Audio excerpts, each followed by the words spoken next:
എടാ ജിതിനെ, നിനക്ക് ഈ വവ്വാലിന് വരം കിട്ടിയ കഥ അറിയാവോ? എടാ ദേവനുണ്ടല്ലോ എല്ലാ ചരാചര ജീവികളെ സൃഷ്ടിച്ചു. സൃഷ്ടിച്ച് കഴിഞ്ഞപ്പോൾ തന്നെ ഇവരോടെല്ലാം പറഞ്ഞായിരുന്നു. അപ്പം ഈ 6 മണിക്ക് ശേഷം എല്ലാവരും പറഞ്ഞു വൈകിട്ട് നിങ്ങൾക്ക് എല്ലാവർക്കും വരം തരാമെന്ന് പറഞ്ഞു.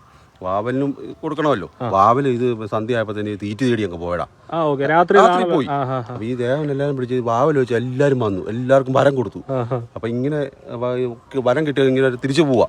ഈ പോയ പോക്കിന് ഒരു കിളി കണ്ടു. വാവൽ ഇങ്ങനെ പറഞ്ഞു വരുന്നു. അയ്യോ വാവലേ, നീ ഇവിടെ പോയേക്കുമായിരുന്നു. അപ്പോൾ വാവൽ പറഞ്ഞു, ഞാൻ തീറ്റ തേടി പോയേക്കോ. നീ അറിഞ്ഞില്ല, എല്ലാവർക്കും വരം കൊടുത്തു, ദേവൻ അങ്ങ് പോയെന്ന് പറഞ്ഞു. വാവൽ ആ പടം കലിപ്പായടാ, കലിച്ചങ്ങോട്ട് പോവാ. ഈ പോകുന്ന പോക്കിന് ഇടയ്ക്ക് വെച്ച് ഇവര് നമ്മി കണ്ടുമുട്ടി, ദേവനും വാവലും. അപ്പം ദേവൻ പറഞ്ഞു, വാവലിന് വരം കൊടുത്തില്ലല്ലോ. അപ്പത്തേനും പറഞ്ഞ ദേവൻ പറഞ്ഞു, അല്ലയോ വാവലേ, നിനക്ക് വരം വേണ്ടെന്ന് ചോദിച്ചു. വാവൽ കലിച്ചിരിക്കുമല്ലേ. വാവൽ പറഞ്ഞു, തൻ്റെ ഒരു കുണ്ടി എനിക്ക് വേണ്ടെന്ന് പറഞ്ഞു. അപ്പൊ ദേവൻ പറഞ്ഞു, തഥാസ്തു. അന്ന് മുതലേ വാവൽ തൂങ്ങിക്കിടന്ന് വല്ലതും കഴിക്കുക, വായിക്കൂടെ തുപ്പും.